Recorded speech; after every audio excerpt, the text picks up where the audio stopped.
itu yang Oke. paling parah itu di Galunggung. Galunggung. Itu pasti itu, kalau hujan walaupun nggak terlalu deres itu Iya, ya, heeh. itu pasti airnya sudah setinggi lutut, itu Oke. pasti. Nah,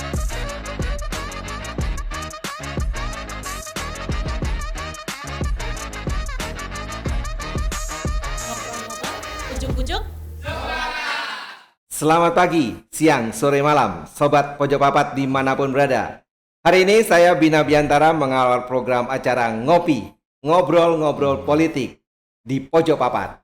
Ngobrol-ngobrol, ujuk-ujuk, sepakat.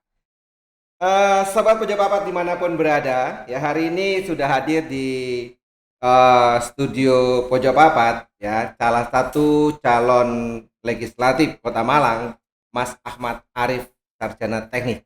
Ya, betul. selamat malam. Selamat malam Mas Bina. Oke, Ya. terima kasih atas hadirnya. Mudah-mudahan pada hari ini kita bisa mendengarkan banyak hal ya Ya. pada Mas Arif. Tapi sebelumnya mungkin bisa diperkenalkan diri dulu kepada Sobat Pojok Papat. Ya, siapa dan apanya ini Mas Ya. Arif ini? Jadi sebetulnya saya mengucapkan terima kasih dulu sudah diundang di Pojok Papat ini Terima kasih dalam hal kembali. untuk memperkenalkan saya Ya. ya di pada saat malam hari ini, pada Iya. malam hari ini. Jadi yang pertama nama saya Ahmad Arif, lengkapnya Ahmad Arif, sarjana teknik. Saya tinggal di Jalan Cakalang atau di Polowijen, kelurahannya Polowijen, Kecamatan Blimbing. Jadi saya masuk di Dapil Kecamatan Blimbing, sedangkan profesi saya arsitek dan pekerjaan saya tetap di bidang arsitektur juga. Iya, di desain dan perencanaan. Siap, Seperti luar itu. biasa ya. Iya. Sobat Pojok Papat ini adalah contoh seorang yang sangat konsisten. Sarjana teknik, kerjanya arsitek. Iya. Penggawaiannya arsitek, ngurusi arsitek bangunan, Ngurusi arsitek sepak nih bangunan. pokoknya. Ini luar biasa ya. Nah, Mas Arif, mungkin Sobat Pojok Papat ingin juga tahu apa motivasi jenengan mencalonkan diri sebagai calon legislatif. Kalau bicara motivasi sebenarnya saya itu merasa terpanggil gitu ya. Jadi merasa terpanggil, memiliki tekad yang kuat untuk maju di kontestasi pemilihan legislatif di 2024. Saya maju dari Dapil Blimbing, melihat kondisi masyarakat yang banyak problematika, terlalu banyak masalah dan lain sebagainya. Saya ingin berkontribusi untuk memberikan perubahan yang positif. Sesuai dengan pengalaman dan kemampuan saya, terutama di bidang saya sendiri, di bidang arsitektur. Sesuai dengan itu ya. Betul. Oke, kira-kira masalah yang berhubungan dengan arsitek di Kota Malang ini apa ya? Kira-kira berdampak kepada masyarakat?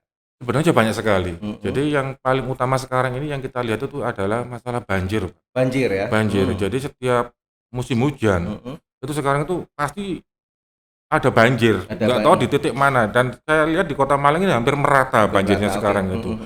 Nah, kalau memang tidak ada penanggulangan ataupun tidak ada antisipasi dari awal, itu nanti nasib anak kita nanti 5-10 tahun ke depan, anak cucu kita nanti seperti apa kalau nggak ada penanganan mulai dari awal sekarang. Betul, Malang bisa tenggelam gitu. Nah, kurang lebih seperti itu. Kasihan nanti. Biasa berat ini ya. Iya. Oke, kira-kira dari sudut, kan kalau masalah banjir biasanya selama ini gembor-gembor adalah masalah karena buang sampah sembarangan, saluran yang tersumbat. Iya, seperti itu. Sementara di lapangan itu kita banyak lihat ada di sepanjang sepadan mungkin irigasi dan segala macam ya, ada selokan-selokan itu yang di atasnya ada bangunan ternyata ya. Nah, kayak gini berhubungan dengan bidang jenengan di arsitek, kira-kira gimana? Apakah tata kelola bangunan di Kota Malang ini masih memungkinkan untuk diredesain lah seperti itu? Sebenarnya kalau kita melihat kondisi Kota Malang yang sekarang ini, kalau kita bicara masalah sampah, kita bicara saluran, itu salah satu dampak dari kebiasaan masyarakat. Jadi itu berhubungan dengan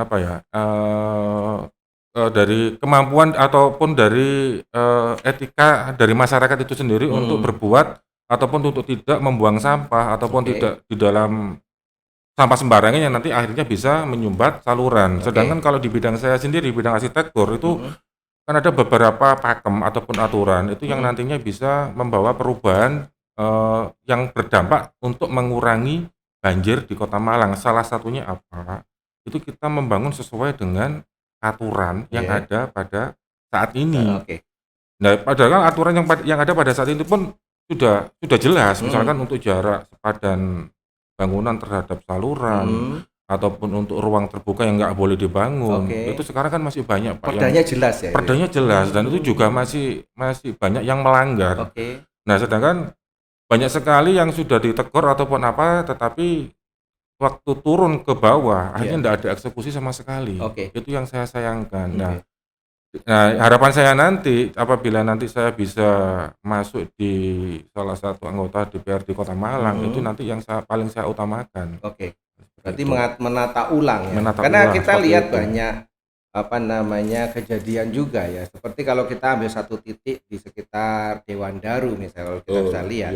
Itu ada selokan awalnya 2 meter, begitu masuk ke Jatimulya ujung jadi tinggal setengah meter. Nah, itu kira-kira dampak dari pengambilan dari bangunan. Ini kira-kira untuk bisa agar para pengembang ini bisa lebih sadar, itu kira-kira jenengan punya visi nggak atau misi-misi yang bisa diberikan untuk menangani masalah itu nanti kalau kita bicara visi secara umum Pak. Kalau kita bicara visi secara umum, yang jelas kita akan mendengarkan seluruh aspirasi masyarakat, mendengarkan dan melaksanakan aspirasi masyarakat. Itu kan visinya secara umum. Sedangkan secara spesifik sendiri, nantinya walaupun yang perda yang sudah ada itu nanti lebih kita kuatkan lagi di dalam fungsi legislatif. Itu nanti itu lebih kita tekankan lagi. Jadi kita tindak tegas nanti itu hal-hal semacam itu. Memang berat itu nanti di lapangan pasti ada gejolak ataupun masalah yang muncul lagi, terutama dengan masyarakat yang memiliki yang terdampak saat itu. Nah, kira-kira kalau seandainya jenengan sebagai legislatif nantinya kan kadang-kadang di bawah ini ada sebuah kondisi yang itu merupakan permasalahan tidak di wilayah tersebut. Misalnya ada tiga kelurahan yang harus menyelesaikan itu. Nah, kira-kira intervensi legislatif memungkinkan untuk bisa menangani hal seperti itu. Jadi kalau misalkan ada beberapa titik itu mungkin nanti kita tetap melihat skala prioritas Mas Bina ya. Kita lihat skala prioritas yang lebih utama itu yang mana dulu. Misalkan untuk daerah ada beberapa kelurahan yang saya lihat itu di Kecamatan Lokwaru, di Kecamatan Blimbing itu yang saya lihat, di Klojen juga ada itu. Yang paling parah itu di Galunggung. Itu pasti itu kalau hujan walaupun nggak terlalu deres itu itu pasti airnya sudah tinggi lutut. Itu pasti. Nah, misalkan ada 3 titik yang skala prioritas yang mana? Yang saya maksudkan yang skala prioritas itu yang dampaknya lebih banyak ke masyarakat. Misalkan kalau kita lihat Jalan Galunggung, di situ kan warga yang melewati situ kan banyak. Di situ kan jalur umum. Dibandingkan dengan daerah lain yang dampaknya nggak terlalu besar terhadap masyarakat. Nah, itu nanti menyusul. Itu yang kita utamakan yang terdampak lebih besar terlebih dahulu. Seperti itu, Mas Bina. Luar biasa ya, itu suatu hal yang benar-benar pikiran dan ternyata Mas Arif ini sudah memahami dan sudah menelaah sampai sejauh itu ya. Sobat Pojok Papat dimanapun berada ya, kita dengarkan kali misi dan visi misinya Mas Arif ini apa nih nanti sebagai legislatif Kota Malang. Kalau kita bicara misi, kita bicara secara umum. Yang pertama yaitu untuk menjadi anggota parlemen. Saya akan menjadi anggota parlemen yang memiliki dedikasi, memiliki keterampilan, terampil, memiliki kecakapan, dan memiliki totalitas penuh terhadap tanggung jawab sebagai anggota DPR. Itu yang pertama. Yang kedua, memperbaiki ataupun mendorong untuk terbentuknya terwujudnya pemerintahan yang lebih baik dengan menguatkan fungsi legislatif sendiri dalam hal pengawasan ataupun anggaran. Itu yang kedua. Sedangkan yang terakhir sebagai penutup, meningkatkan partisipasi masyarakat dalam hal untuk di dalam fungsi dari fungsi representatif anggota yang dimiliki oleh anggota legislatif dengan mendengarkan dan melaksanakan aspirasi masyarakat. Itu, Mas Bina. Ya, terima kasih Mas Arif, luar biasa sekali ya. Sobat Pojok Papat dimanapun berada ya, demikian tadi ngobrol-ngobrol kita di Ngobrol Politik kali ini bersama Mas Arif ya, calon legislatif yang luar biasa yang sangat konsisten dengan jalannya. Dan mudah-mudahan sobat bisa menyimak tadi dan bisa mulai mempertimbangkan tuh Mas Arif sebagai salah satu yang menjadi pilihan jenengan. Terima kasih dari studio Pojok Papat ya. Saya Bina Biantara dan Mas Ahmad Arif. Ahmad Arif ya. Kami undur diri. Terima kasih. Tetap semangat. Salam.